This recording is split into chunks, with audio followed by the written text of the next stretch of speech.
Hello, everybody. This is Eliakim Cohen back with Torah Through Truth, Truth Through Torah. I can honestly say I've never been more excited to do a lecture than the one today, because this one is my own concoction with my own ending. And I can honestly say with 100% certainty that you have never heard anything on this topic like you are going to hear today. And it's one of the most famous topics in the entire Torah, Talmud. The sun and the moon created as the two great luminaries, but then Hashem diminished the moon. And the sin offering that we bring on Rosh Chodesh, it says, Chatas l'Hashem, right? As if Hashem made a sin himself, Chas v'shalom, by diminishing the moon. That is the normal reading of this entire saga of the sun and the moon being created, Hashem diminishing the moon, and then as if Hashem admits fault, we bring a sin offering for Hashem. I'm going to unequivocally prove to you today in a very powerful way that is not how we should read this at all. The sin offering is not for Hashem, it is to Hashem for us. We're the ones at fault for the moon being diminished. And I can honestly say, you will never, I think, hear a more fun share. Because a lot of you know this topic. A lot of you have learned this. I almost didn't do this today because I literally just finished this lecture 10 minutes ago. It took me so long. I've been working on this all week. And I've erased so many things. It just wasn't going anywhere. But Baruch Hashem, Siyata Dishmai, cracked the code. And I think the ending you will see, this is going to be like a Mary Lou Retton dismount, a perfect 10. Baruch Hashem. So, saddle up, buckle up. This is really, really going to be powerful because we learned so many amazing insights on this, saga, let's call it. We learn about jealousy and humility. These are all the things that every rabbi's talked about for centuries. But I've always felt like something was missing from this. And Baruch Hashem, I think we cracked the code. I think the code has been cracked. You'll tell me if you've ever wanted to send me. Please, I want to know what you think about this lecture. Please, anyone that actually watches this lecture from start to finish, let me know what you think. Because I don't think you're ever going to look at Judaism again the same after this. I can guarantee that. Why I'm so happy to give that lecture, because this is the first time I've ever done my own tie knot. The lectures that I give are just like my ties. I see something online, like I see Torah, and I try to mold it together like in a very powerful, unique way. But this time I can honestly say that if I was sitting next to the Rambam or Rabbi Akiva and I said, Rabbi Akiva, honestly, can you maybe just take a look at this? I really feel like this is powerful. I honestly feel like I get a big shkoyach from them. So much so that I'm sending this lecture to my rabbi that God willing, he will watch this and give me feedback. I am so happy that this, and again, it's not have anything to do other than just it's like lightning bolts as I'm walking today. And I'm like, I'm not even going to do the lecture today. It's just not, this isn't going anywhere. This is like a dead end. And then just boom, one thing hit, I erased 75% of the lecture and just started from scratch. Because the whole point of this is that we say on Rosh Chodesh that Hashem himself needs a sin offering. And that just can't be true. It can't be true if you know anything about Judaism and Hashem and anything. Hashem is perfect. Hashem doesn't make mistakes. So the perceived mistake has to be on our end. This is like the umbrella of the whole lecture. So I spent the entire walk trying to figure out how to do this. So this tie actually is, I called it the cobra knot. right? It's got like, the sort of head of the cobra and then like this little tail that comes out. So I was very proud for that because usually I just, sing all these amazing knots. But I wanted to do something special for this lecture. I wanted to do something just mind-blowing. I wanted to go out of the box, like completely out of the box. And you'll tell me what you think. This is really, really going to be life-changing because for people that became, Baal Tshuva, religious, or, they converted, this, like, you have to understand this part first. But who needs this the most, in my opinion, are the ones that always grew up religious, where religion is just second nature. And you'll see why at the end. You'll see how this comes together at the end. I highly recommend watching this multiple times so you can understand just how incredible the sun and the moon incident. We ascribe so many different things to this, but in the end, we culminate with Hashem admits fault. We bring a sin offering for him. And it's like a wonderful sign that Hashem also shows us the importance of tshuva, but it just can't be. It cannot be. If Hashem is perfect, there is no ascribing fault or flaw or mistake to Hashem. So this lecture will literally be how we get to the point where we're at fault, not Hashem. Okay, let's start. Before we start, I read something the other day that I wanted to start the lecture with.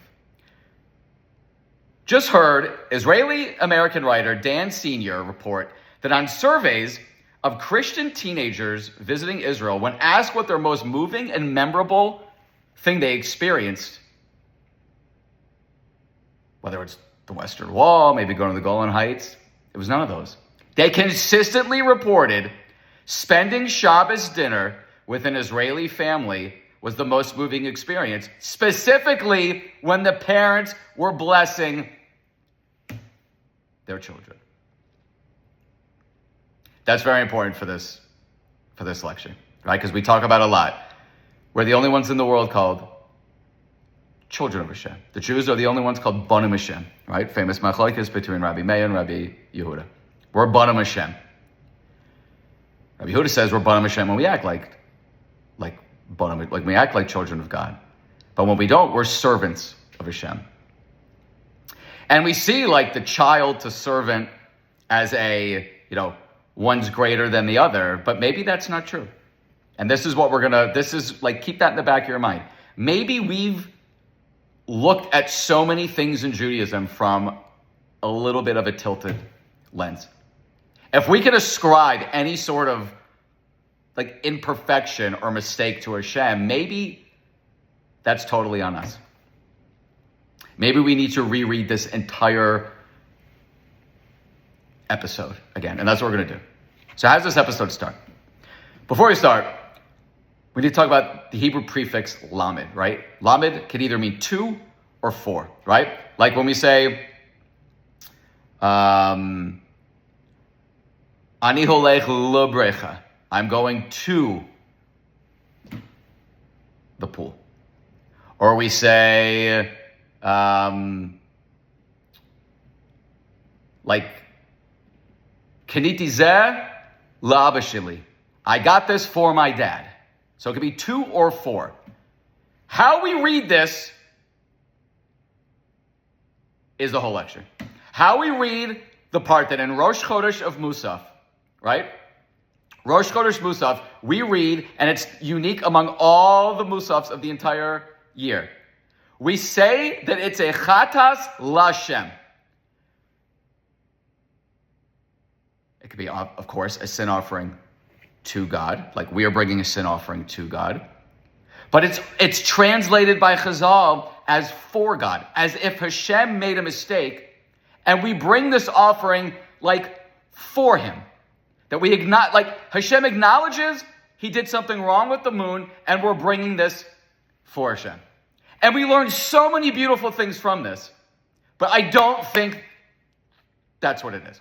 And I'm not like contradicting the biggest rappers ever. I'm just saying, I think, can go higher and learn something even more dramatic from this to elevate ourselves to a level you'll be stunned with. Okay, so keep that in mind. 2 and 4. There's 2 ways to read this. Okay, it's like 2 paths that we're gonna take. Okay. And of course, I want to thank my dear sponsor, Elisa. This is her 74th lecture that she's sponsored. This is for her mother, Rachel Bas Sarah, for refuah. And an interesting 74 is Ayin Dalid, right? In Gematria, Ayin Dalid. Ayin Dalid is aid, witness, right? So the fact that we're going to talk about the Shema prayer here is like very fitting. Everything just came together perfectly. This is, Baruch Hashem, this is going to be really, really powerful. You could say I'm always excited for lectures. This one, I think, can elevate us to a new level. Okay. We say that what? Hashem is perfect. We say Hashem is perfect. How can we say Hashem is perfect if we're like ascribing an imperfection to him? That Hashem did something wrong by diminishing the moon. And you'll say, I don't even know what story you're talking about. We'll get to that in a second. But you have to understand the first part first. Hashem is perfect, self-sufficient, and he lacks nothing and needs nothing. That's it. Hashem is perfect. The entire purpose of creation is that we can bask in his presence and the world to come, which can only be fully enjoyed by earning it in this world. Through what? Mitzvahs, studying Torah, giving tzedakah, masim tovim.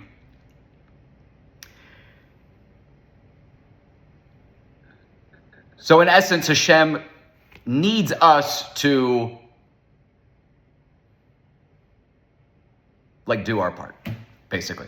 Because again, we talk about this in a lot of episodes. Hashem could have just created us and put us in Olam Haba. Why this temporary, 70, 80, 90 year, God willing, 120 year world to then get to Olam Haba? Why not just put us in Olam Haba? If the purpose of creation, and it's like unanimous, purpose of creation was for Hashem to bestow goodness on those that accepted his Torah. So why can't we just have that now? Like, why can't we just be in Olam Haba having the afterlife now? Because we wouldn't have earned it, right? So we need to earn it. How do we earn it? By fulfilling our role that is basically gleaned through the Torah, right? The Torah is basically our owner's manual for life. So in this Torah, there's chatas l'Shem, okay? This is the umbrella. That somewhere in the Torah, there's a commandment to bring a chatas offering l'Hashem.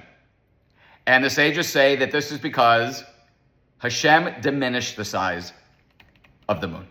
Where do we see this? Where do we see that the moon was diminished? Well, like most things, it's not specifically laid out in the Torah. That's why we have an oral Torah, right? Even in the Torah, it says Torot, plural, 2 Torahs. Where do we see the sun and the moon appear first? Bereshis 1:16 through 18. God made the 2 great lights, the greater light to dominate the day and the lesser light to dominate the light, to dominate the night and the stars. And God set them in the expanse of the sky to shine upon the earth, to dominate the day and the night, and to separate light from darkness. And God saw that this was good. God made the 2 great lights. And then he said, the greater light and the lesser light. So that clearly something is off here. God made 2 great lights. And then says that there's like a great one and then a lesser one. That doesn't sound like 2 great lights. The Midrash then says, because he diminished the moon, he increased its attendant host to mollify it, right? He gave the stars to the moon. What's this back and forth between Hashem and the moon? This is what Rav Shimon ben Pazi says. It's in the Gemara in Chulin, 60b. Probably my favorite one, which I'm shocked I never did a lecture on this before. Probably because it wasn't ready. Nowhere I went with this in the last week was like anything special. Just at some point I just took like 2 days off because it was bothering me that, okay, everything around this was just humility and jealousy. Okay, we've done this a million times. What's so special about this? And that's just like a bolt of lightning. What do you mean? We bring an offering for Hashem because he diminished the moon. That can't be. It cannot be. That Hashem's like, oh, Chatasi, I made a mistake, so... No. We're missing something. Here's the whole story, okay? Rav Shimon ben Pazi raises a contradiction between two verses. It's written, and God made the two great lights. And it's also written in the same verse, the greater light to rule the day and the lesser light to rule the night, indicating that only one was great. Rav Shimon ben Pazi explains, when God first created the sun and the moon, they were equally bright. Then the moon said, before the Holy One, blessed be he, Master of the universe, is it possible for two kings to serve with one crown? One of us must be subservient to the other. God therefore said to her, okay, so go and diminish yourself. She said before him, Master of the universe, since I said a correct observation before you, must I diminish myself? God said to her, as compensation, go and rule both during the day, along with the sun, and during at night. She said to him, what's the greatness of shining alongside the sun? It's like, what use is a candle in the middle of the day? That's not going to do anything. God said to her, go let the Jewish people count the days and years with you, and this will be your greatness. She said to him, but the Jewish people will count with the sun as well. As it is impossible that they will now not count the seasons with it, as it's written, and let them be for signs and for seasons and for days and years, right? Pesach always has to fall out in the spring. God said to her, go let the righteous be named after you. Just as you were called Hakatan, there will be Yaakov Hakatan, Shmuel Hakatan, David Hakatan. God saw that the moon was still not comforted. The Holy One, blessed be he, said, bring atonement, Lashem, right? Since I diminished the moon. Bring atonement for me, since I diminished the moon. The Gemara notes, and this is what Rav Shimon ben Lakish says, what's the difference about the goat offering of the new moon that it's stated with regard to it? Lashem, right, with the lamed prefix. No other musaf offering, no other chatas offering has Lashem. It's just Hashem.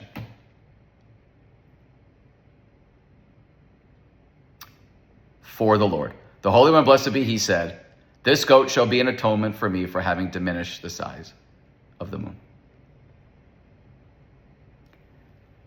This goat shall be an atonement for me for having diminished the size of the moon. So it seems pretty clear cut, right? Shem made a mistake, right?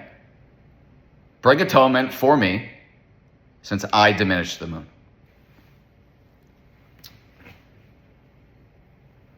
Okay, shear over. That's how we read it, I guess. But I don't think so. I don't think that's how we read it. This goat shall be an atonement for me for having diminished the size of the moon.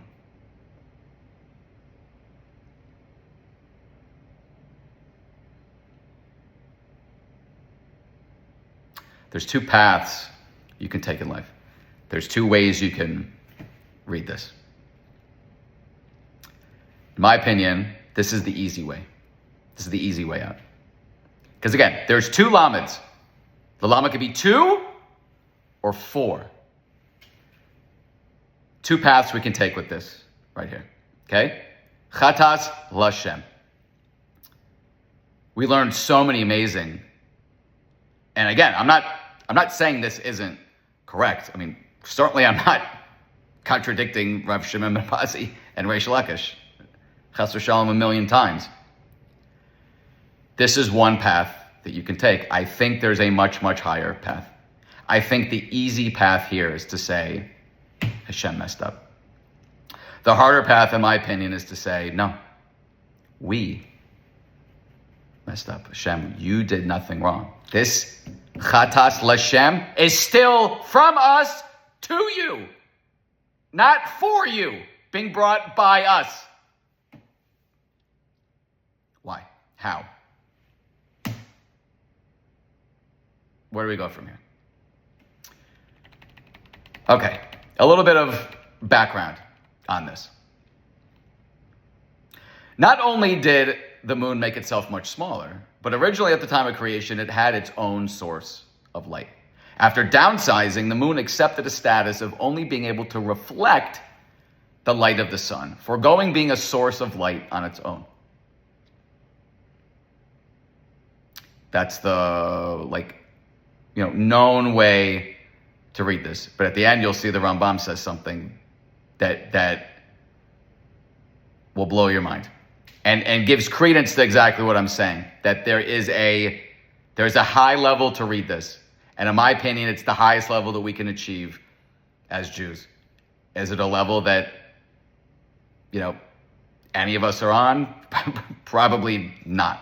But it's the level to try to ascend to. So we learn beautiful things from this. Talk about a few of them, right? We learn about jealousy, right? Hashem is like trying to, comfort the moon, and is saying these amazing, benefits that he's going to give the moon. But the moon is just, it's distracted. It's not comforted. Nothing comforts the moon. Also shine during the day. Well, the sun shines during the day. That's useless. Okay, you're going to get stars. How many stars? Let's just, right? The Gemara Brachas says this. How many stars are actually in the sky? The Gemara Brachas literally tells us how many stars are in the sky. And NASA got to a similar number in 1974. Okay? This is mind-blowing. God said to the people of Israel, I created 12 constellations in the firmament. And for each constellation, I created 30 hosts. And for each host, I created 30 legions. And for each legion, I created 30 divisions. And for each division, I created 30 battalions. And for each battalion, I created 30 camps. And to each camp, I have attached 365,000, tens of thousands of stars, corresponding to the days of the solar year. And I've created all of them for your sake.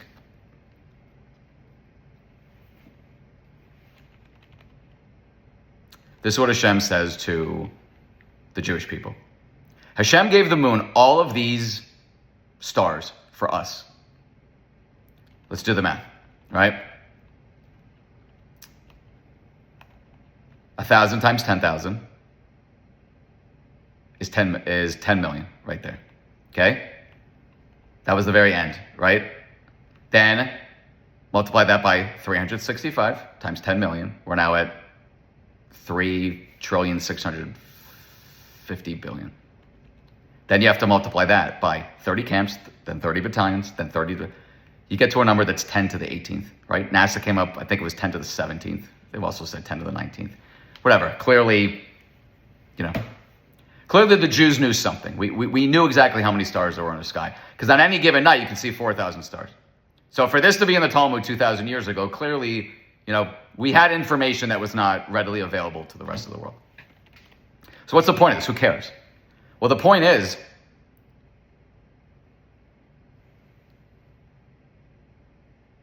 Hashem says, I did all this for you, talking to the Jewish people.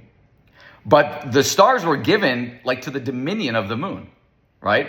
To mollify the moon, but the moon wasn't mollified. The moon says what?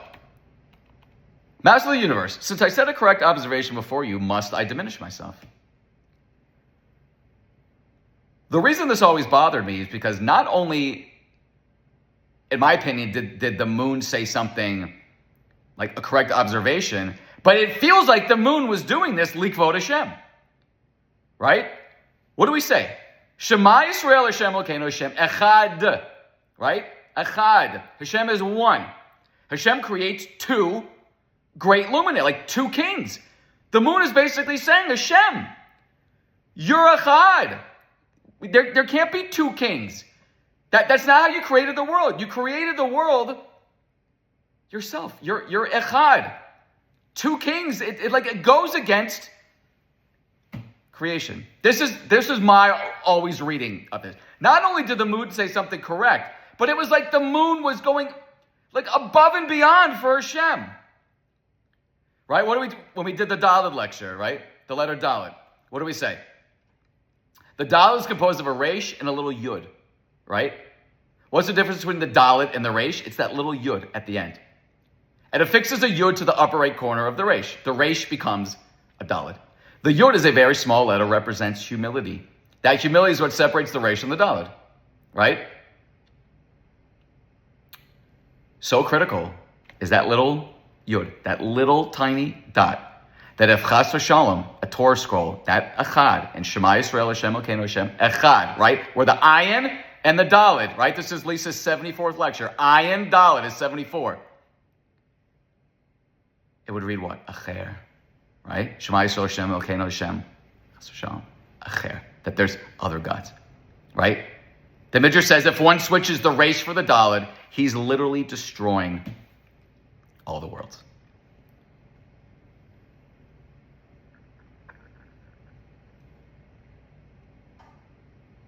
So you're saying, Eliakim, you're basically proving the point that Hashem needs a chatas offering for himself, right? One way that you could read this, the way that I've always read, the moon was like this unbelievable creation that took Hashem's unique oneness into account and said, you can't have two kings, Hashem. You're one. Shema Yisrael Hashem Elokeinu Hashem Echad. But the moon wasn't rewarded for this. It was like zealous, like this zealousness for Hashem was punished.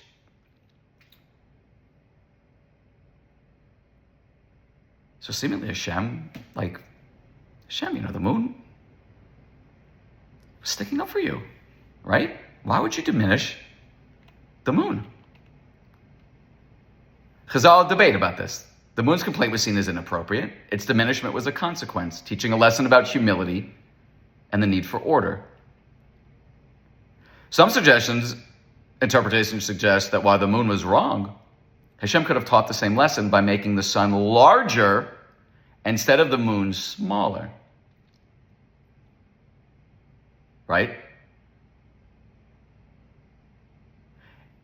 In this view, the diminishment of the moon is seen as a temporary state that will be reversed in the Messianic era when the moon will be restored to its original size. That's very important here. What's the Messianic era? There's no more,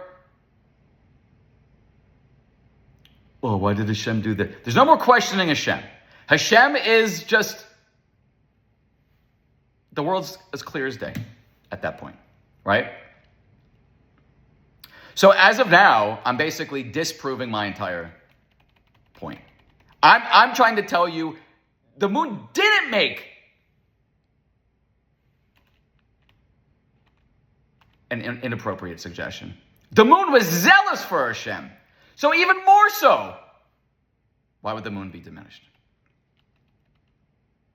What do we say? Uvrash Chadshechem tikrivu ala Lashem. And on your Rosh Chodesh days, you shall bring a burnt offering to Hashem, Lashem. So again, there's two ways to read a lamed, 2 or 4. Bring this offering to Hashem. This is literally how it's translated, right here. And on your Rosh Chodesh days, you shall bring a burnt offering to Hashem. But again, Chazal, they glean this beautiful insight that we're really bringing a burnt offering for Hashem, for diminishing the moon. Chazal said we bring a sin offering as a kapara, as an atonement for Hashem for decreasing the size of the moon. And that's even more impactful if you read it the way that I've always seen this, as the moon was being extra zealous for Hashem. So even more so Hashem made a mistake. Seemingly. The story goes that the moon said we can't have two kings. You're one king, Hashem. There can't be two kings in this world. There can't be two sources of power. There's only you. You're one. You're Echad. Hashem says no. You'll be smaller. But I'll give you the stars. I'll give you. You can be called Hakatan, like these righteous Jews will be. The Jews will use you as your calendar. The moon was not mollified. The moon was not pacified. The moon was not satisfied. So Hashem commands us to bring this offering as a kapara for him, right? On each of the holidays, it's necessary to bring a goat as a sin offering. The description of Korban Chatas offered on Rosh Chodesh differs from all the rest.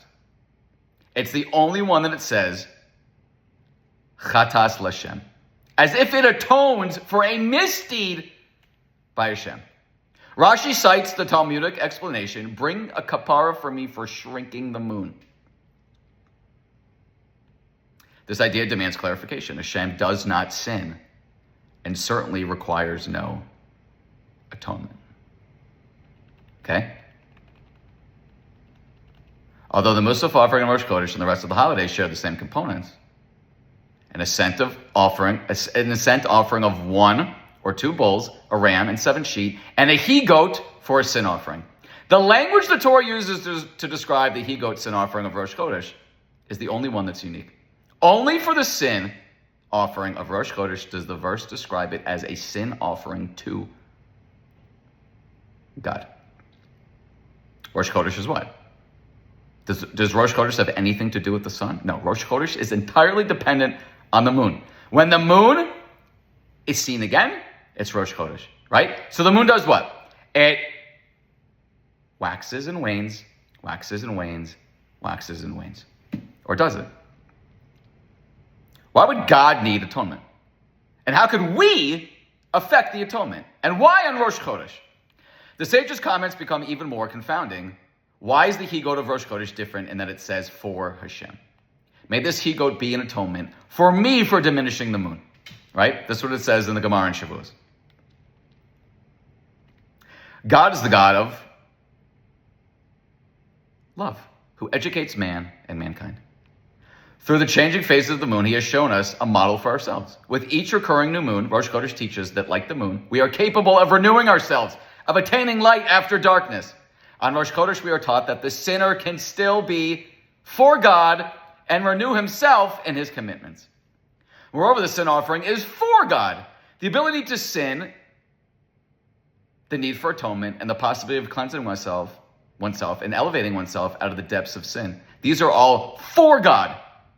Not for God as in we're bringing it because God sinned. They're all for God. Meaning what? We're doing this for God. For without the ability to sin, the supreme gift of free will granted only to God's most noble creation, the human, would be no different than an animal or an angel.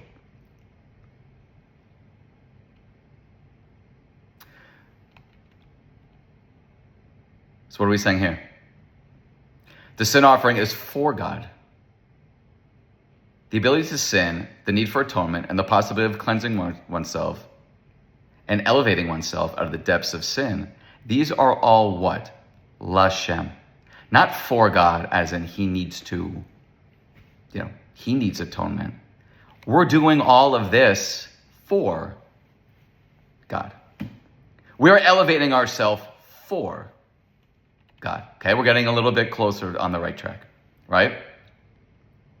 You can read it. It's for God, right? This is a chatas offering for God. But you don't have to necessarily read it as Hashem made a mistake. Because like I said, to me, that's the easy way out of this.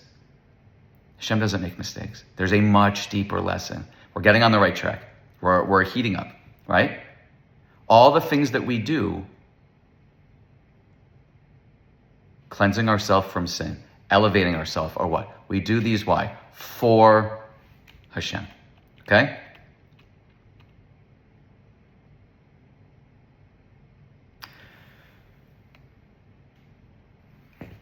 The Maharal of Prague discusses this Agada in a few places, the sun and the moon. The part that pertains to this, what he's saying basically is this. Creation had an element of perceived unfairness. This is what the moral of Prague says. This can be rectified by having made Rosh Chodesh based on this very element. This turns it around from a disadvantage to something prestigious, right?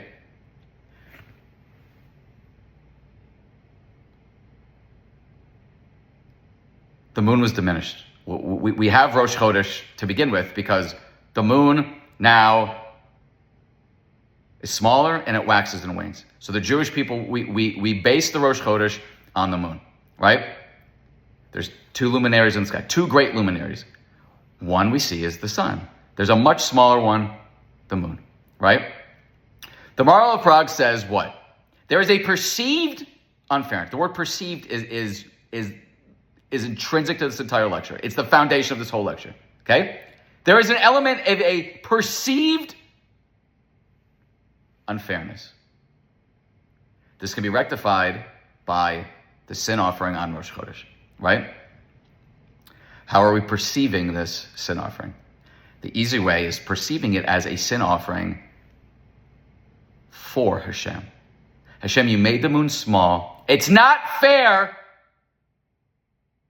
I'm bringing this sin offering on the part of you. I'm bringing this for you. I am your shliach. I'm bringing this to bring atonement for you, Hashem, because you, Hashem, need kapara. And I'm telling you that is unequivocally not the way that this should be read. And again, I'm not going against the rabbis, because I'm telling you there's a higher level to read this. There's a much higher level to read this. There is a perceived unfairness in creation.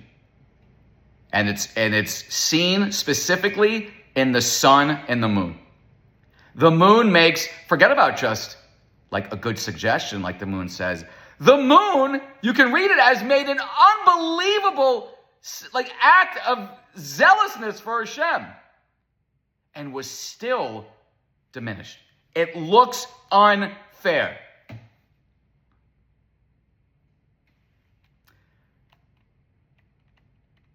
Okay. What about the sun? Rav Shimon ben Pazi raises an apparent contradiction. One verse states, and God created the two great luminaries. Well, the same verse states immediately afterwards, the great luminary to rule the day and the lesser luminary to rule the light.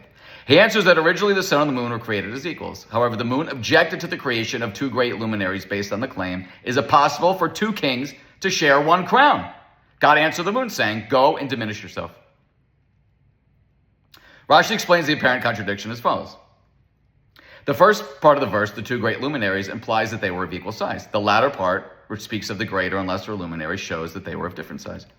Although this question is brilliantly answered by Rav Shimon ben Pazi, right, that Hashem told the moon to diminish herself, the Vilna Gaon indicates that the apparent contradiction should not be readily viewed as an apparent contradiction.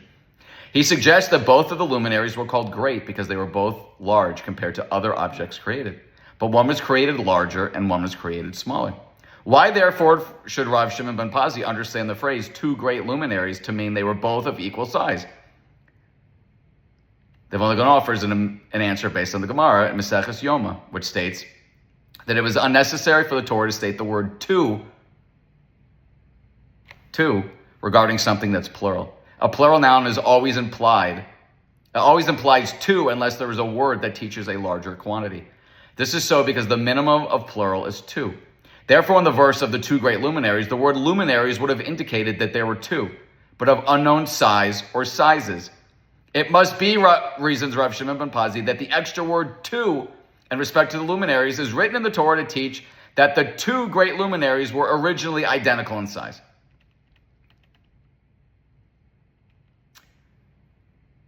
There's an important behavioral lesson to be learned from the silence of the sun, right? The whole back and forth is from the moon and Hashem. The sun does nothing. A verse in Sefer Shoftim teaches that people who love God will be as the sun when he goes forth in its might. Our sages teach us that this refers to people who are insulted but do not insult back. Hear themselves insulted but do not insult back. The sun was silent when it heard its royalty and greatness being challenged by the moon, and was rewarded by God for staying silent and avoiding dispute.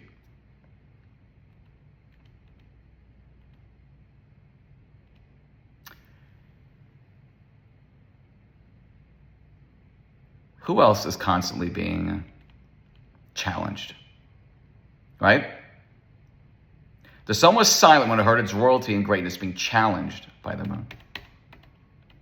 Who else sees their greatness challenged basically every second of every day by 99.99% of his creations? Hashem.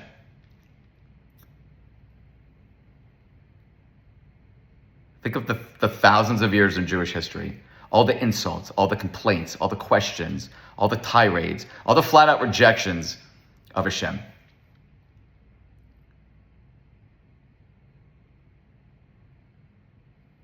What did Hashem insert into the Musaf of Rosh Chodesh that is, now that I'm thinking about it, probably the most amazing aspect of the entire Torah? He gave us two options, two paths, right? Uvrashe chadshechem tikrivu ola lashem.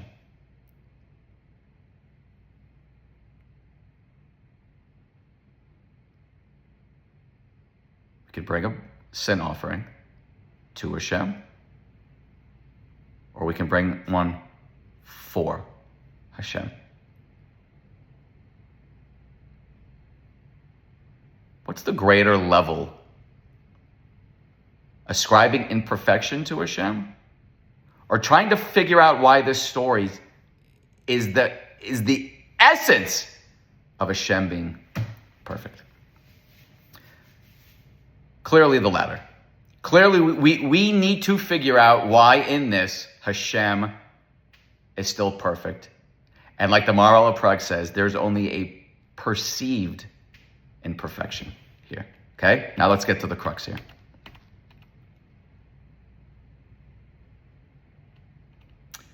The question must be asked, where do we ever find that Hashem punishes someone and then seemingly reconsiders and says, you know, I feel bad, I'm punishing you, so I'll give you a consolation prize to compensate you for the punishment?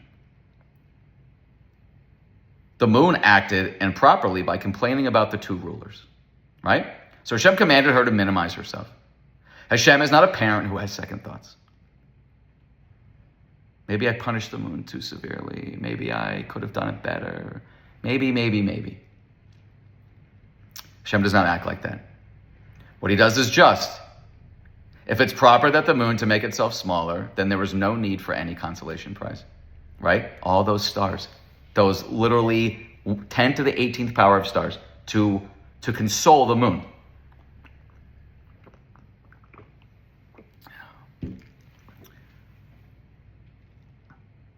But why did the moon need consolation? Because the moon did not understand its role, right? Rav Leibel Hyman offers an interesting observation in his Sefer, Chikre Lev. Hashem told the moon to make itself smaller. How much smaller? He left that up to the moon. The moon did not need to reduce itself to a fraction of what the sun was. The moon could have said, okay, 3%, 5%, 10%. The sun is so many times bigger than the moon. In addition, who said the moon had to give up its own source of light? The moon could have just reduced itself by 50%, but held on to that own source of light. Becoming merely a reflection of the sun was not part of Hashem's instructions. That was not part of the punishment. This is what the moon took on herself. That's a whole new element. This is mind-blowing. You'll see why this is so important. When the moon greatly reduced its size and changed its entire nature, going far beyond what was decreed upon it, Hashem saw tremendous tshuva in that. We're talking about the moon, but this is a metaphor. This is a lesson for all of us. It's a lesson that when we do something wrong, real tshuva is demonstrating our sincere regret by doing much more than we need to. If someone insults another person or hurts the other person's feeling, he needs to apologize. I'm sorry, that's required. But when a person really tries to make up to the other person and goes out of his way to demonstrate sincere regret, that is true tshuva. That is going above and beyond. Hashem provided all this consolation by saying that Yaakov, Shmuel, and David are all Katan, and by providing literally 10 to the 18th billions of stars, because the moon's actions demonstrated tremendous contrition. So what are we learning now? Hashem said, make yourself smaller. Nowhere in that, in that back and forth and the Gemara does it say just how much smaller. What does the moon do? You know how much bigger the sun is than the moon? Like millions of times bigger. And the moon no longer shines with its own power source. But is that the whole story? Let's go a little bit deeper.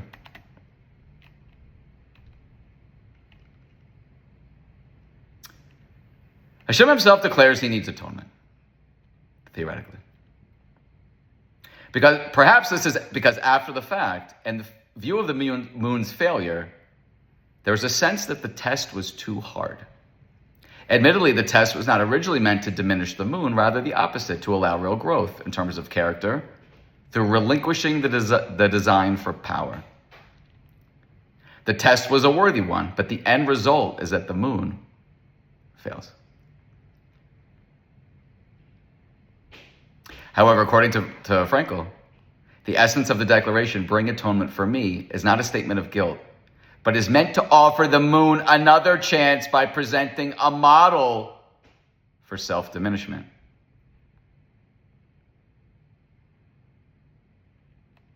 So based on this, what?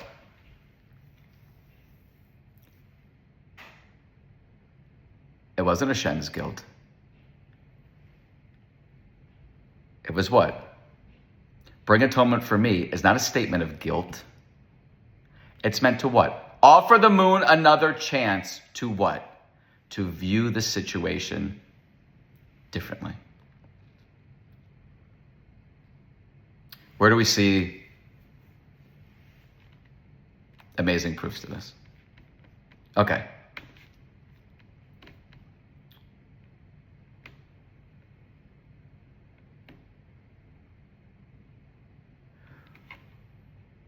The most important prayer in Judaism is the Shema, right? It's the foundation of what? Of our entire faith. Where we declare what? Amunah and Hashem. The Gemara Pesachim relates that our forefather Yaakov, before he died, he summoned his sons, right? He wanted to share with them the end of days prophecy. But as he started speaking, the Shekhinah left him. Yaakov asked himself, maybe something is wrong with me. My grandfather Avram gave birth to Yishmael. My father Yitzhak gave birth to Esav. Could there be a blemish among my offspring as well? Immediately all of Yaakov's 12 sons called out, Shema, in unison. Shema Yisrael, Hashem Elokeinu, Hashem Echad. They said to their father, just as you only have only one on your heart, meaning Hashem, so too do we only have one on our heart. Upon hearing his son's absolute declaration of faith, Yaakov said, blessed be the name of his glorious kingdom forever and ever. Right? Baruch Shem Kavod Malchuso Leolam V'ed. Yaakov's sons used the Shema prayer to what? Show their father their loyalty to Judaism. Right? Loyalty to Judaism. Throughout our history, many other Jews have demonstrated their ultimate and unshakable loyalty to Hashem and to Judaism by calling out Shema Yisrael, Hashem Elokeinu, Hashem Echad, as they gave their lives in martyrdom, right? What did Rabbi Akiva call out when he was being literally flayed? He called out Shema. What's the Shema? The Shema is what? It's an acknowledgement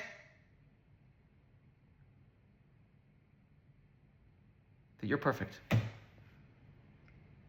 That you're perfect, Hashem. By saying the Shema, we accept the yoke of Hashem's rule. Immediately afterwards, we say, and you shall love Hashem, your God, with all your heart. This teaches us that first and foremost, the basic foundation of Judaism is loving Hashem. Passing this love of Hashem on to our children is the task of parents and of teachers and of friends. For the Shema commands us, you shall teach your children. Loving Hashem is the first foundation of Judaism. For true service of Hashem is characterized by love. The more a person loves Hashem, the easier the obligation of the Torah and commandments become. Coercion or learning Torah and preferring mitzvahs in a begrudging manner cannot be the service of Hashem. That's not loving Hashem.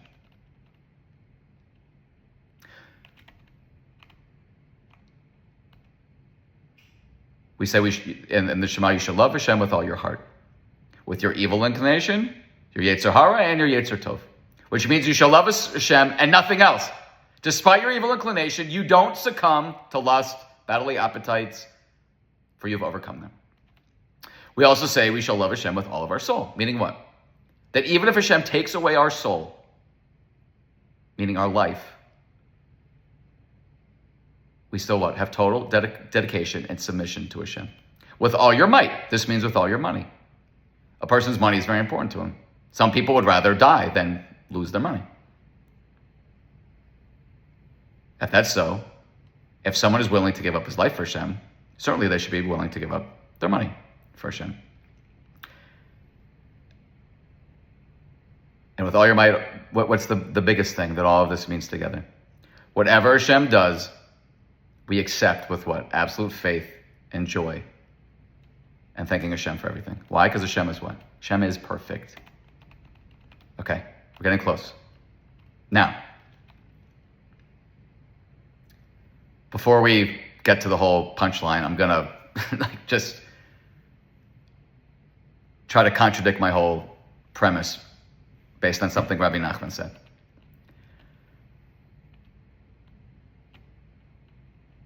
On Rosh Chodesh, the Jewish people offer a sin offering, but not for themselves, but for Hashem. Chatas l'Hashem, to atone for Hashem's sin in diminishing the moon. Rabbi Nachman quotes the Zohar as explaining that the cycle of the moon waxes and wanes, reflecting our own spiritual journey. When the moon is full, there is clarity and light. As it diminishes, so too does our perception and understanding. The Jewish people tied to the moon are meant to illuminate the world with Hashem's light. But when the moon is diminished, so is our ability to perceive, to know, and to serve Hashem without failing. Here comes a bold teaching by Rabbi Nachman. It says,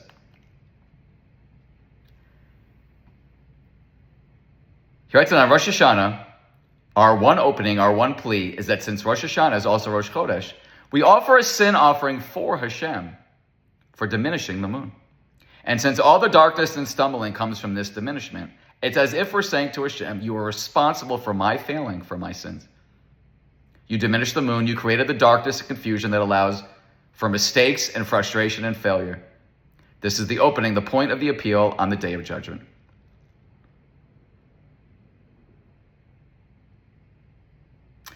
This episode culminates in a radical idea, revealed only through the tradition of outstanding tzaddikim. There is no such thing as despair, no matter how low one has fallen. The Korban Rosh Chodesh is a sin offering for Hashem. Provides every Jew a way back, no matter the circumstances. It's as if one could say, Hashem, you caused me to sin, and yet through this mechanism of tshuva, welcome us back. This concept, otherwise unimaginable, becomes the heart of tshuva and Jewish hope. But again, I do not think that's the answer.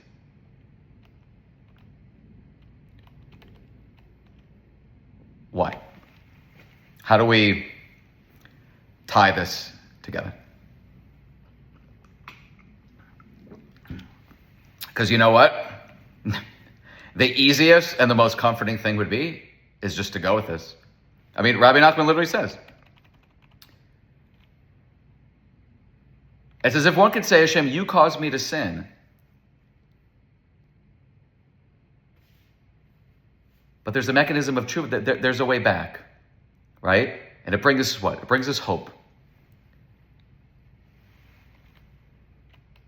The Rambam says something very mind-blowing that will be the focal point of how I think we should read the whole episode of The Sun and the Moon. Because again, right now, we have like a very big, it says that the Gemara says Rav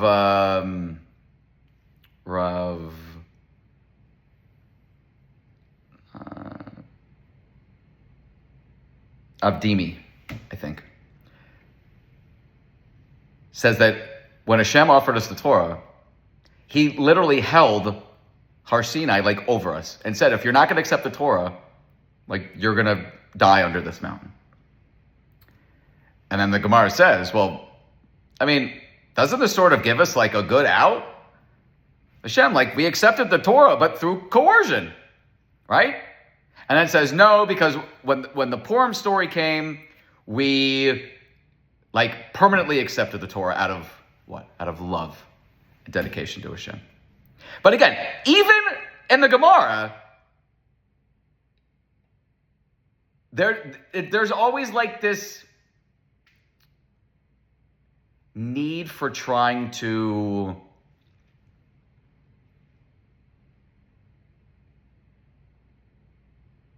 give ourselves like a solid excuse.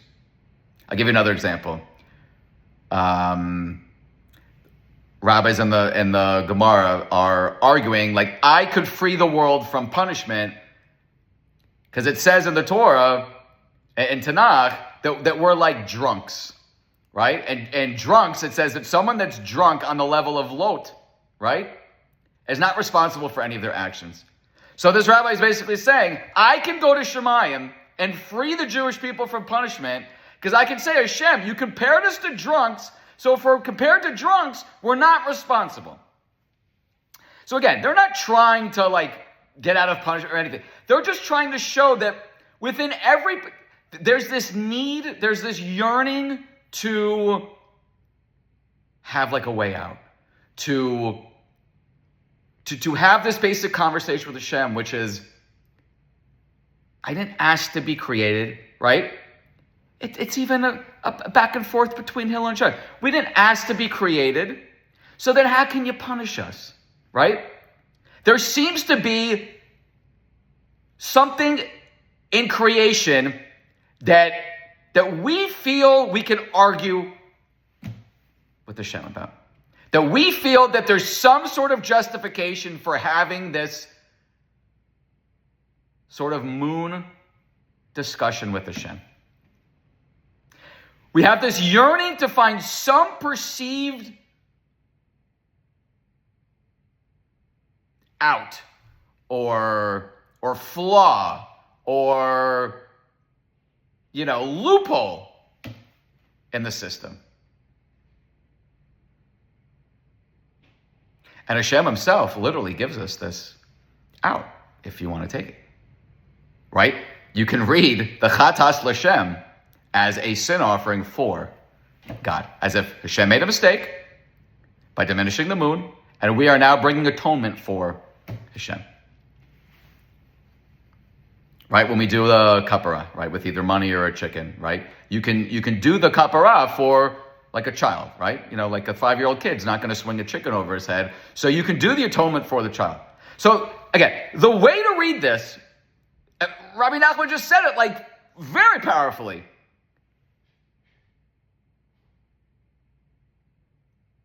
Hashem almost, he did. He gave us an out for this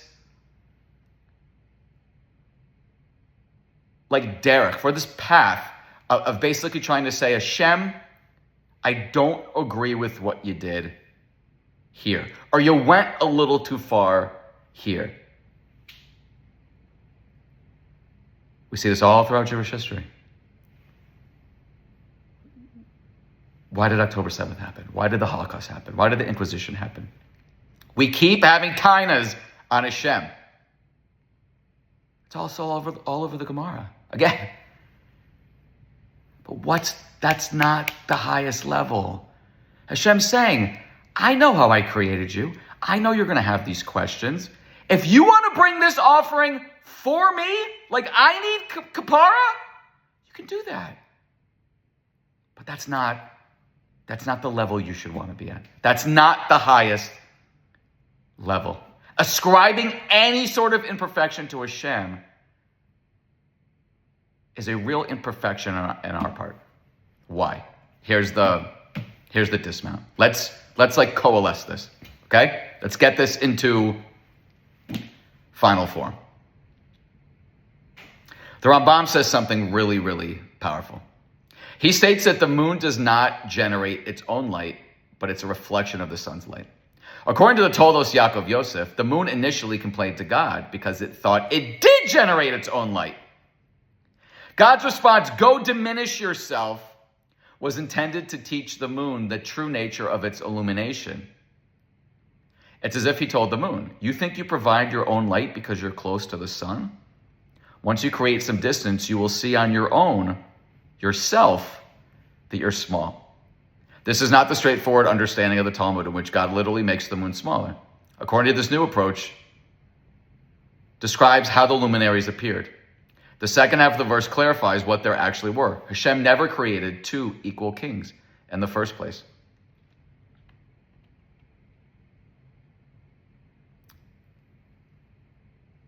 The moon never generated its own light.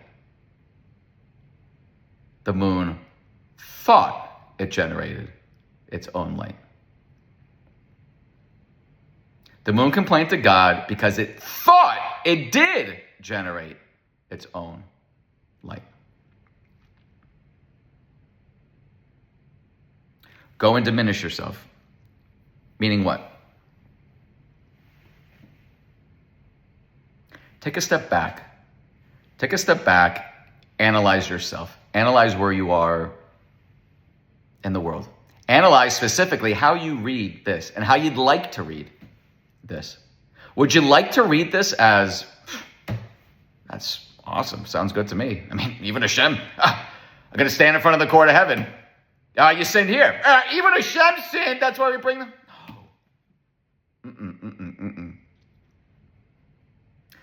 According to this, to the Tolos Yaakov Yosef, the moon did, it wasn't two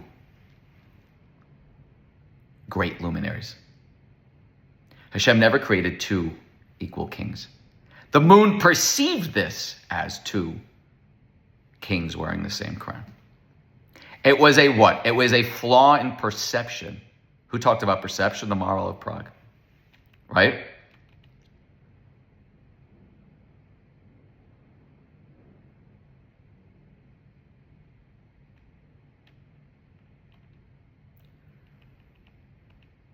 How does perception go wrong? Why is a change in perception, specifically that one word, the key to this entire lecture? Okay. Let's talk about the mitzvah of paraduma. Paraduma is probably the most bizarre mitzvah in the entire Torah. It's called the classical chok, right? Chok is it's like when you're a child or a student asks you, why do I have to do this? Because that's a chok is basically just Hashem saying, I don't need to give you the answer. This doesn't have to make sense. What's paraduma? You have someone that's impure. They came into contact with the dead body. They then go to the Beis HaMikdash and the Kohen, someone like me, right? I'm a Kohen. So we worked in the Beis HaMikdash 2 weeks out of the year, right? So we wait the whole year for 2 weeks to go to the Beis HaMikdash to do our avoda, right? We get into our amazing uniform, and we're literally in Hashem's house. All of a sudden, this person comes, who's Tameh, right? He came into contact with the dead body. So what do we have to do? We have to sprinkle the ashes of the paraduma, right? You take the perfectly red cow, and you shecht it, and you take hyssop and a string, and like beautiful natural spring water. You make this concoction, and then the Kohen, who's pure, right? You had to be pure to work in the temple, sprinkles this mixture on the impure person. The impure person then becomes pure, and the pure person becomes impure. The Kohen who's waited all year to do the service is now impure.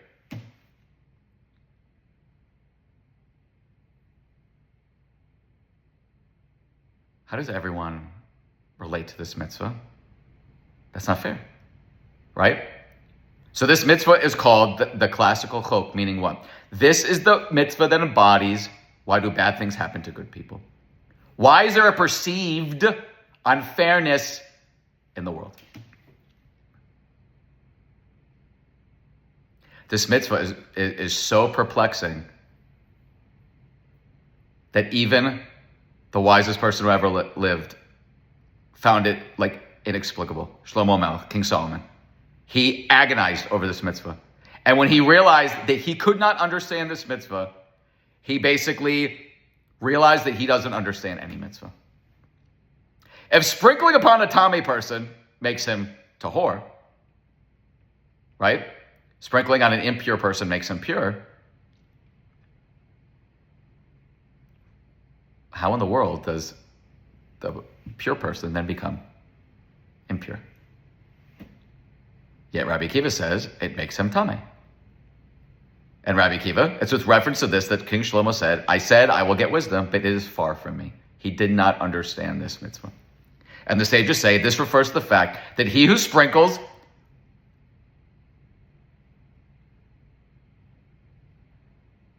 becomes impure, and the one who gets sprinkled becomes pure.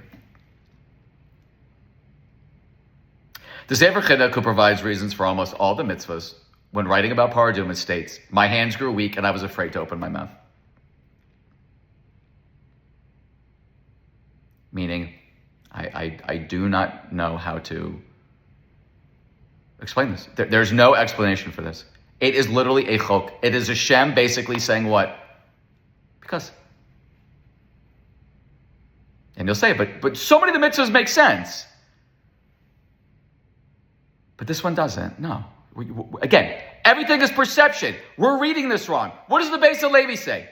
The Beis Halevi comments that when King Solomon was stumped by the Paraduma, it made him realize he also did not understand the other mitzvahs. From the inexplicable nature of the Paraduma, the Beis Halevi comments that we learn what? What Shlomo Melech learned. The whole Torah is a chok. All the mitzvahs are interrelated. They're all unknowable. The Paraduma serves to teach us that we cannot fully understand the reasons behind any mitzvah. You'll say, but honoring your parents, it's so logical. Duh. No. Again, you can perceive it that way, but that's not the Torah. The Torah is a chok. The entire Torah is a chok. Why do we do mitzvahs? And what is a mitzvah? Unfortunately, the mitzvah is always mistranslated. We talk about it a lot in these lectures. Mitzvah does not mean good deed. Oh, you held open the door for that lady. That's a mitzvah. It's a mitzvah because we're commanded to treat the elderly with respect. Mitzvah means commandment. It does not mean good deed. I put on tefillin in the morning. I'm not helping like an old lady across the street. It's a mitzvah. Hashem commanded me to put tefillin on in the morning. So I put tefillin on in the morning. That is what mitzvah means. It means command. What did the Nazis say? I'm just following orders. Now, there's a Mishnah in Tractate Chagiga 2:1, which warns against delving into four things.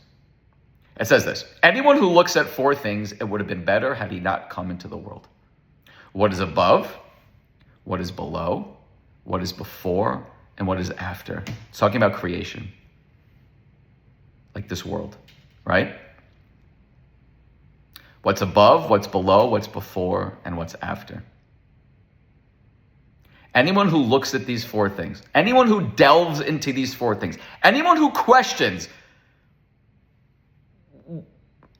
anything about these four things, right? Before, after, above, and below. It's better that they didn't even come to the world.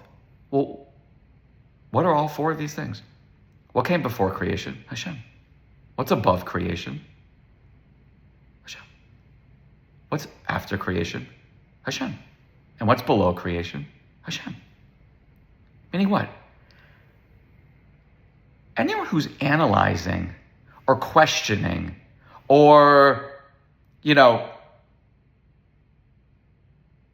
doing what the moon did, it's better that you didn't even come to the world. Is that powerful? It's literally anyone who looks at four things, anyone who delves, right? And it says, this Mishnah and Tractate Chagiga warns against delving into the metaphysical speculations, right? But all four of those things, it's all what? It's all Hashem.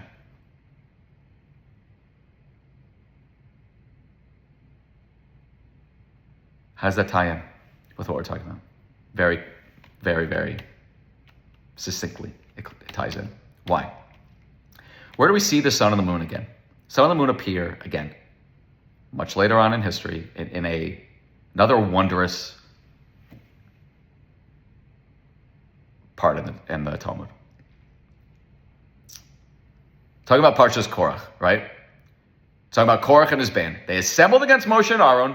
They said to them, "You take too much upon yourselves. For the entire community, all of them are holy, and God is in their midst. Why do you raise yourselves above our assembly?"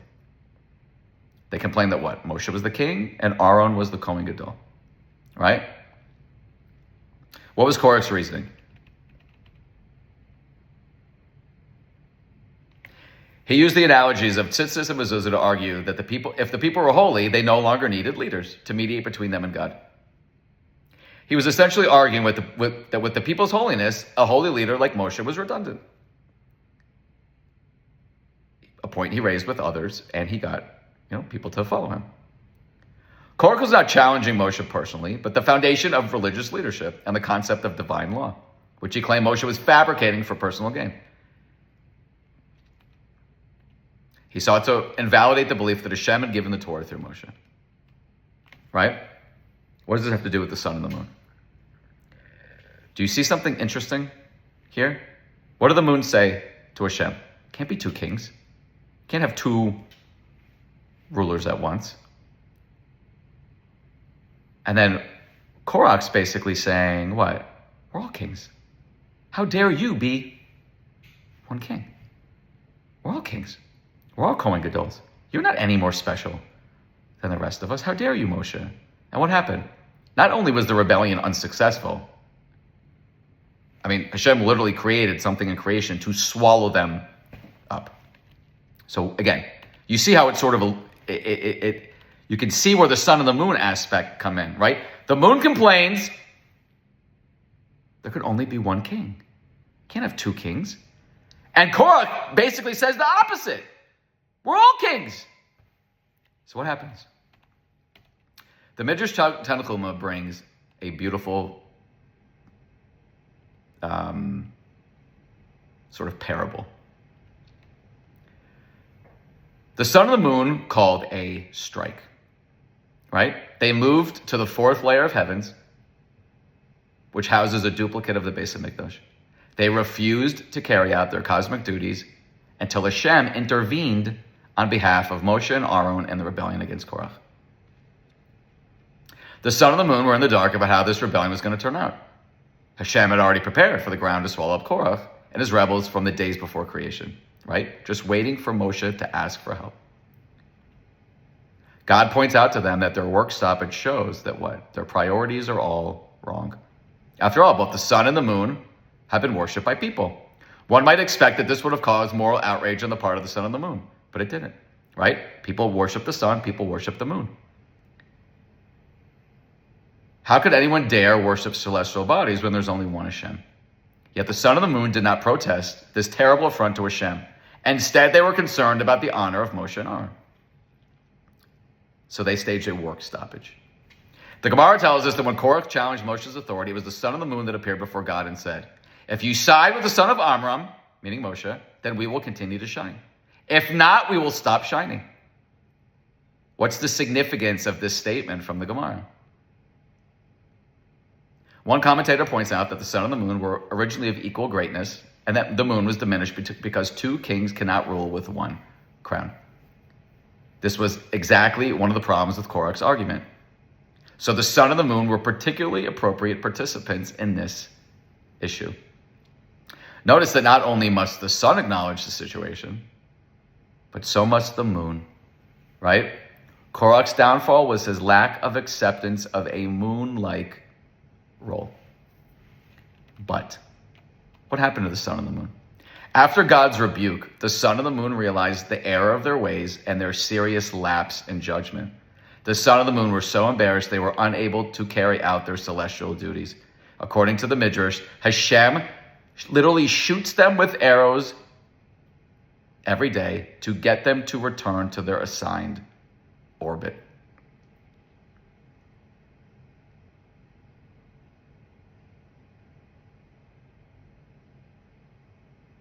Meaning what?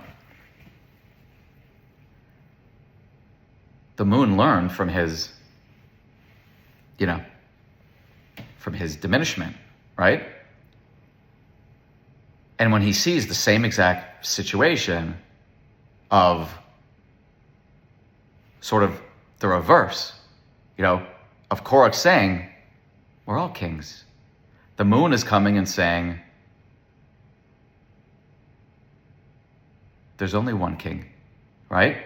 The sun and the moon are coming and saying, no. You're right, I did this before. The moon, this was the moon's original argument, right? Not only must the sun acknowledge the situation, but so must the moon. Korach's downfall was his lack of acceptance of a moon-like role, right? The moon started out with the same exact, the exact opposite problem of Korach, right? The moon saw two kings and said, can't be two kings, there has to be one king. There cannot be two crowns, there has to be one crown. Korach says what? There can't be one crown, there has to be multiple crowns. So the sun and the moon have to attest to this, right?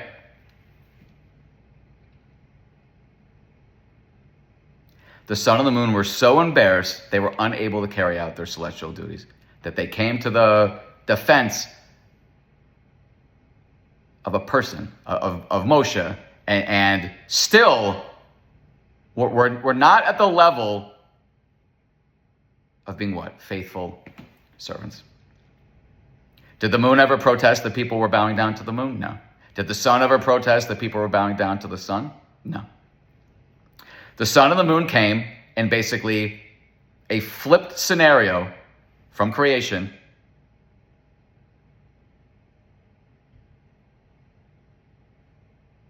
were rebuked by Hashem.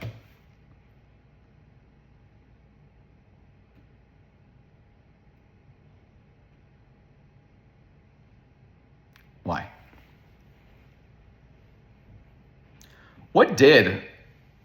The irony of this is, what did Hashem actually create? According to the Torah. Two great luminaries. One ruled at night, one ruled during the day. All the different midrashim and Gemars and everything say what? The moon complained and it was diminished. Korach's rebellion wasn't the premise itself was very noble, right? Hashem created the world saying what? There could be multiple kings, multiple crowns. There's two great luminaries. Korach saying, all the Jewish people, we are all great luminaries. The intention behind, could have been very noble. But what was the point of this? Korach wanted to be the king. Just like what? The moon wanted to be the king. So the sun and the moon appear again to,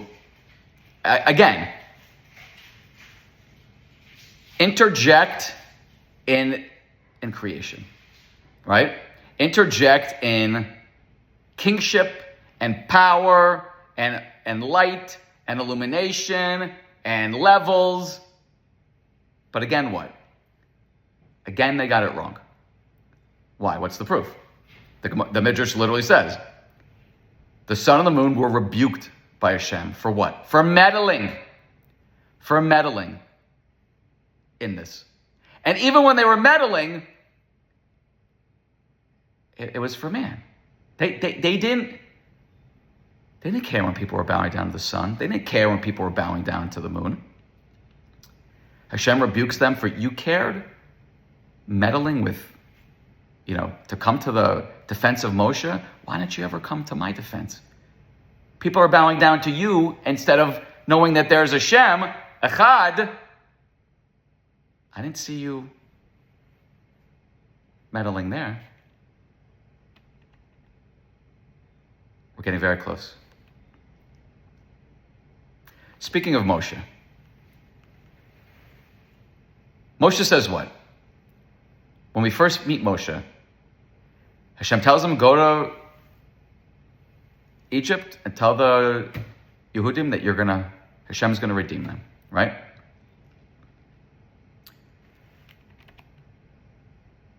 Moshe says, I don't speak well, I have a speech defect. You can send someone much better. Hashem says, no, I'm sending you. He keeps going back and forth with Hashem, right? And then when he finally does go, Moshe and Aaron go to Paro, and they demand the release of the Jewish people. Paro does what? Not only does he not release them, he increases their workload by refusing to supply straw for bricks. The Jewish people then complain to Moshe, holding him responsible. Moshe is so upset and feels that he has failed. What does he say? He complains to God, saying what? Why have you brought harm upon these people? Why did you send me?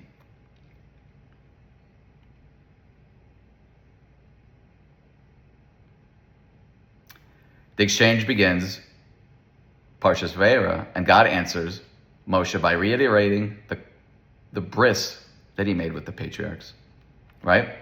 The Jews come complaining to Moshe and hold him responsible for their new, even more difficult reality. Moshe does not respond directly to the people, for it seems as if he feels their claim is legitimate, right? Meaning what? Hashem, it's not fair. It's just not fair. He takes the criticism to heart and demands answers from God. Moshe asks God, why did you make the lives of the Jews more difficult? Why did you send me? In this statement, Moshe brings into question his entire mission and God's intentions. Parshas Vayera begins with Hashem's answer to Moshe's challenge. Hashem explains that he appeared to the Avos, but yet did not reveal his name fully. Hashem also speaks of the four Lashonos Shel Geula, the four phases of redemption, and his response, which symbolizes the manner in which the redemption will come. Why does God bring up the Avos? What's his message that he's sending Moshe? Rashi, based on Chazal, reads this entire section as a strong rebuke of Moshe. Rashi points out that the name Elokim appears in this section, connoting what? Midas Hadin. Hashem is rebuking Moshe for what? Losing faith. After one setback, what? Questioning. Moshe, you are perceiving something that isn't there. In contrast to the Avos, who were promised many things by Hashem, and they never saw the fulfillment of these promises, but what? The Avos never lost faith. They never questioned. Their emunah was what? Pure. The Ramban adds that God not only rebukes Moshe for his lack of faith, but reminds Moshe that his level of nevuah was even greater than that of the Avos. I did not reveal my name fully to them, indicating that Moshe's level of prophecy was far superior to that of the Avos. Yet, Elokim is the word used, right? Vayashav Moshe el Hashem, Vayomer Adonai lama haresa la'am hazeh lama zeh shalachtani. Moshe returned to God and said, God, why have you mistreated this people? Why have you sent me? And the response back, Elokim is used, right? But what does it say about Moshe at the end? What did Moshe learn? Vayamas sham Moshe eved Hashem be'eretz Moav al pi Hashem. Moshe, the servant of God, died there in Moab by the mouth of God.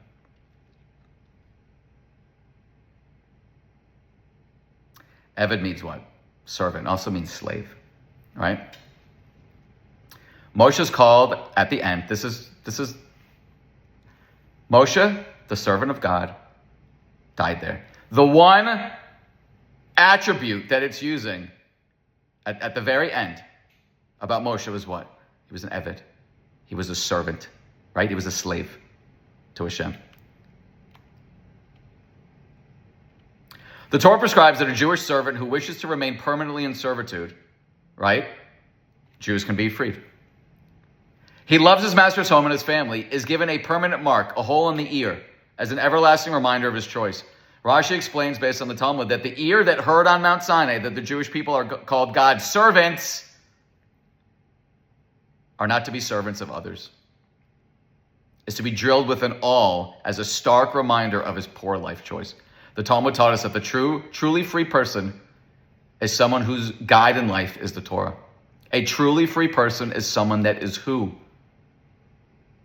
An Eved Hashem. A total and utter, I don't even want to use the word servant. I'd much rather use the word slave.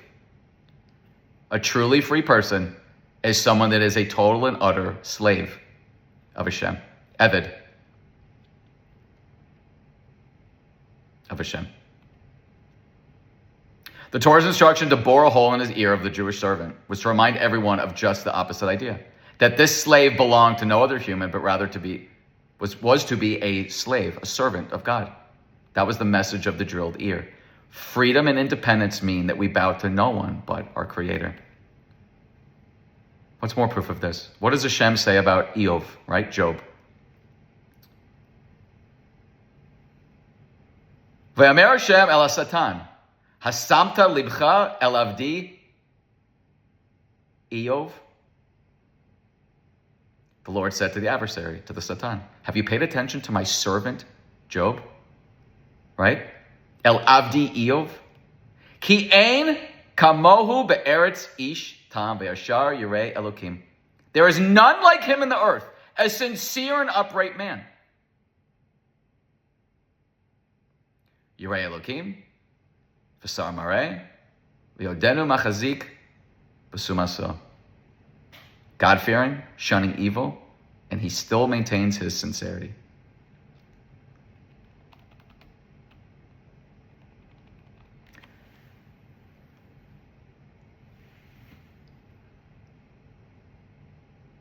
Hashem is giving a compliment beyond words to Eov, and he calls him what? My Avdi. Avdi, my servant. But again, Eved can mean slave, right? Have you paid attention to my servant, Eov? He's giving, he's encapsulating his view of Eov. He doesn't say, look how generous he is. Look at how, it says, he's God-fearing, he shuns evil. But that's not the first thing Hashem wants to tell you about Eov. Have you paid attention to my servant, Eov? Moshe, the servant of Hashem, died there. What is so powerful about this servant? I'll tell you what's so powerful. And this is how we're going to end. Rabbi Yosef was a blind sage. Whether he was obligated in the mitzvahs he was fulfilling was a matter of dispute between Rabbi Yehuda and the other sages. Because Rabbi Yehuda's opinion was that a blind man is exempt from the mitzvahs, while the other sages held that he's obligated just like someone that's not blind. At first, Rabbi Yosef used to say that if someone told him that the opinion was according to Rabbi Yehuda, meaning what? That he's exempt from the mitzvahs, but he does them anyway, he would throw a banquet for the Torah scholars, meaning he would be so happy that he doesn't have to do the mitzvahs, but he does them anyway. Meaning that's the highest level, right? But no, it's not the highest level. Then he heard what Rav Chanina said about the one who is obligated in a mitzvah is greater than the one who fulfills it even though he's not obligated. He therefore declared that if he's informed that the ruling is not according to Rabbi Yehuda, he would now throw a banquet. Meaning what? Who's greater? Tosfos explains that one who is obligated deserves greater reward than one who just decides he wants to do a mitzvah, because he has to endure the anxiety over whether he's fulfilling his obligation while the exempt one does not.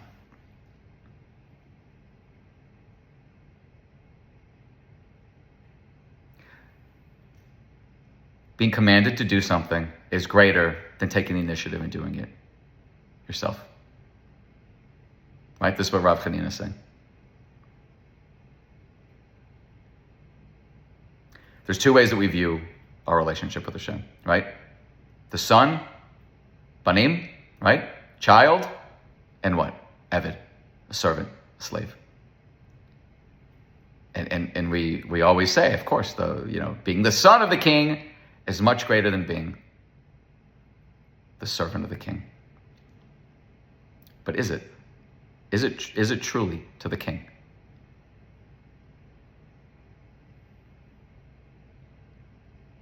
perfect servant. Does he ever disobey the king? Does he ever, contradict the king? What do we see? Very famous Gemara. Rav Yochanan ben Zakkai was deeply troubled. His son was seriously ill. When the child's condition became life-threatening, the rabbi turned to one of his students, the famous Rav Chanina ben Dosa, known for his piety and being able to perform miracles. Chanina, pray for my son that he may live. Chanina ben Dosa promptly placed his head between his knees and prayed for God's mercy. The boy recovered. Rav Yochanan ben Zakkai remarked to his wife, if I were to place my head between my knees all day long, it would not have made a difference. The rabbi's wife was surprised. What, is Chanina greater than you? No, replied Rabbi Yochanan, but he is like a servant before the king, while I am a minister before the king. What's the difference between a servant and a minister? The king and his minister is what? You always see them in any of the movies, they're at like a big conference table. The king is sitting in the front, and everyone's debating, no, king, you shouldn't do this. Remember the last time? Rav Yochanan ben Zakkai is saying, I am like a minister. While Rav Chanina is what? He's a faithful servant, known for what? His piety, right? He was what? He was the perfect servant. So Hashem listened to who? Rav Yochanan ben Zakkai says, if I daven for my son all day, he was the leading rabbi of the generation, Hashem would have paid me no attention. Yet who comes along? In this analogy, Rav Yochanan ben Zakkai says that Rav Chanina ben Dosa is what? He's like a servant to the king. Why I'm like a minister before the king, right? He says, it's in the Gemara in Brachos 34b, like a servant of the king, a faithful servant to the king is around the king at all times, right? He's close to the king. Whereas the minister needs like permission to come to the king. How do we tie this all together?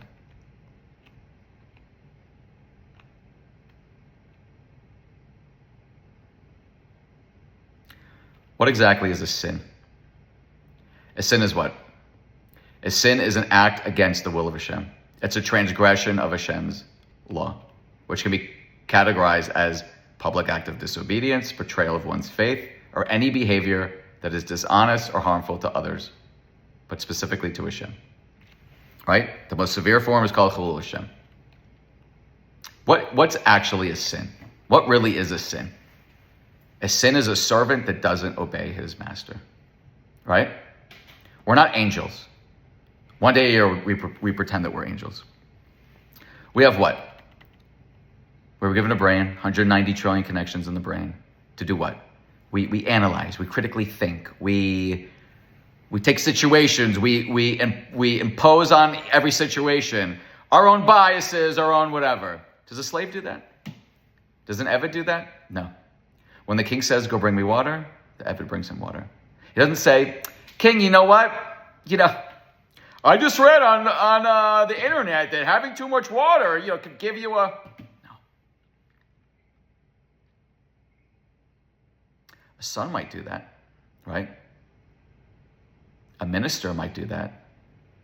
But a loyal, faithful servant does not do that. We have a perfect king, right? We are imperfect. We have a perfect king. Our perfect king gave us a perfect Torah. Some of the things we think we understand. A lot of the things we don't. Even the wisest person that ever lived said what? I don't understand the mitzvah of paraduma, ergo, I don't understand anything.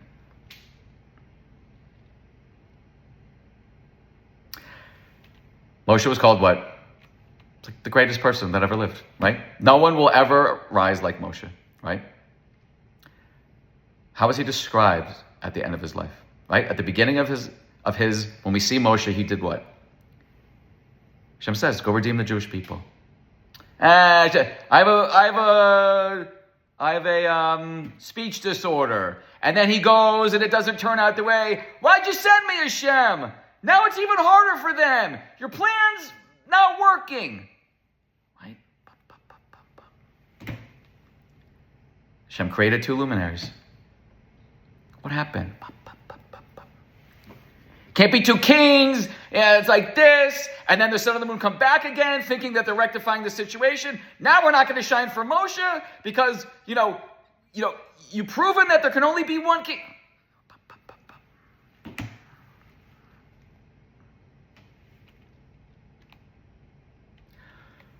What's the secret of the story of the sun and the moon? Hashem created two luminaries. Each luminary had its job, right? What did the moon do? The moon misread it somehow, right? Either there can't be two kings, I can't show. That's irrelevant. The moon perceived some fault with this creation. The moon perceived something was askew. Even, like I said, for the greatest reason, Hashem, you are one king, yet you created these two luminaries. It can't be in your world, Hashem, because you're one. Even for that beautiful reason, it was still what?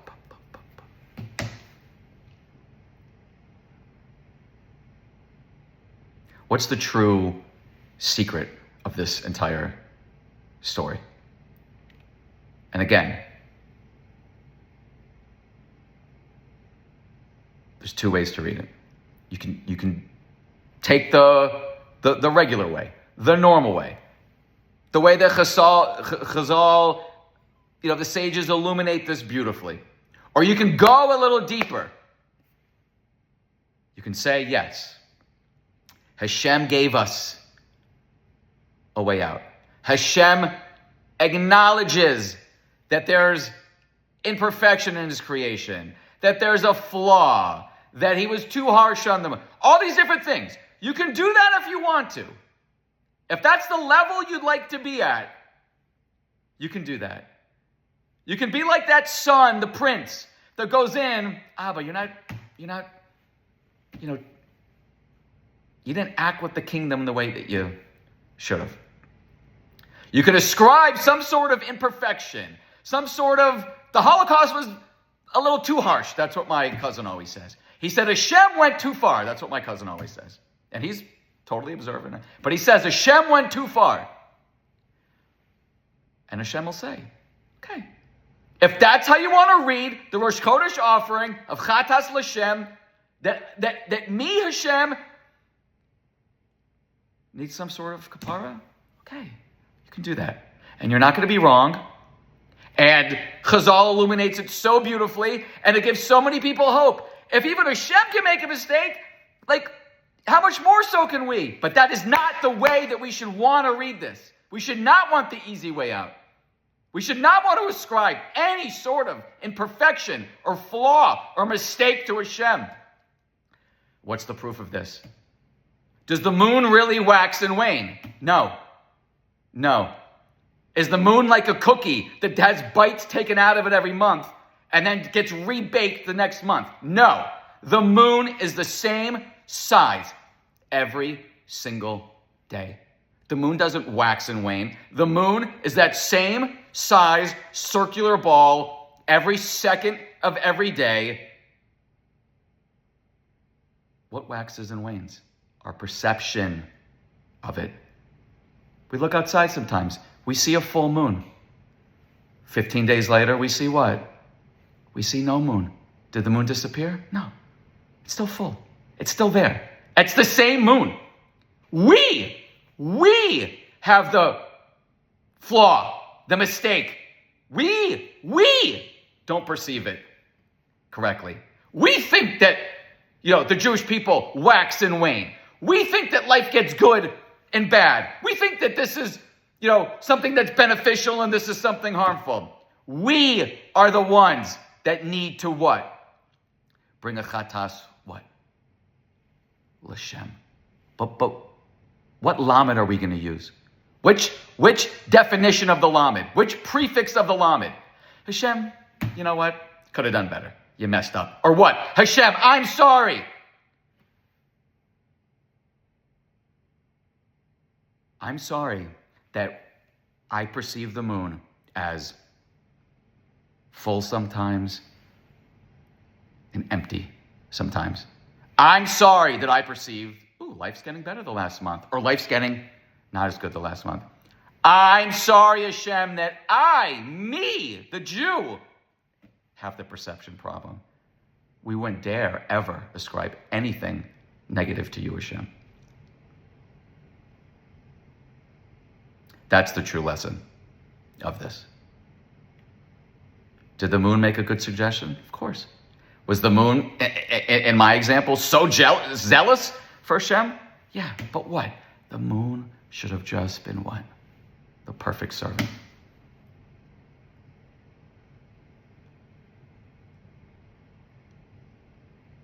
Did a whole lecture that Hashem created two worlds. Why? Because everyone failed. Right? It said what?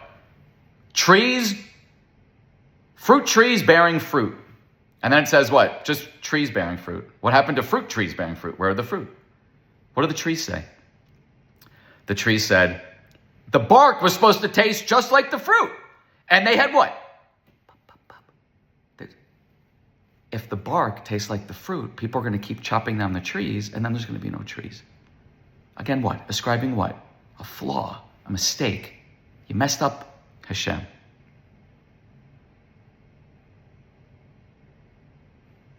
It's the same exact thing that the moon did. What are we supposed to be? What is the higher level of doing mitzvahs? Doing something because you're commanded to.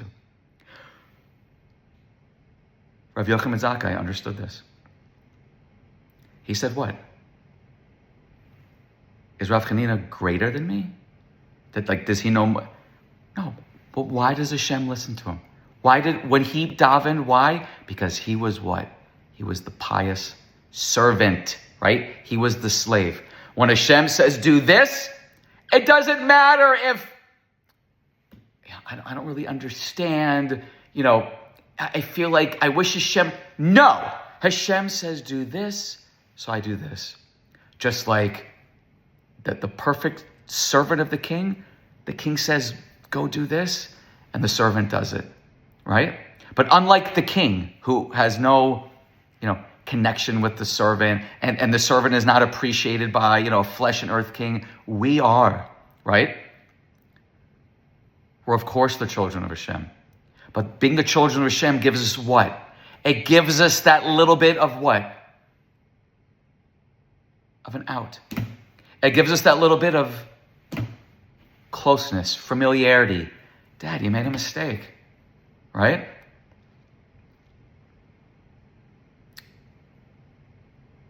That's not the level that we want to be at. In my opinion, and it's basically what Rav Chanina is saying here. What makes us truly great as Jews? Accepting that Hashem is perfect, and that the Torah is perfect, and that everything Hashem does is perfect. And any doubt or question or, hesitation is what? That's on us. That chatas l'Hashem, that's not for a kapara for Hashem. That's us. Hashem gave us this nice little out. Hashem gave us this moon that we see every month. And we perceive it waxing and waning and getting big and getting small. But no, it's the same moon at all times. We need to change. Next time you look out and you see that moon and you see that little, that little sliver, that's not what it is. The moon is still as big and as full and as beautiful. We just can't see it. What does it say about the moon? When Mashiach comes, the moon will what? This is the proof. The moon will be restored to its original light and beauty. There'll be no more waxing and waning. We're not going to see the dark times and the good times and the golden years and the troubled years. We're going to see what? We're going to see what the whole point of creation is, right? That Hashem is going to become one, and his name is going to become one. And we're going to see that everything was perfect, that everything was good, that any doubt or about this, it wasn't Hashem. It wasn't Hashem's fault. Hashem doesn't need any atonement. Hashem created this perfect world. It's up to us to what? to perceive it in the true and the proper form. And if enough of us can start doing this and can, integrate this into our lives, then we will see the moon in its restored state with the Geula. Wishing everybody a wonderful, wonderful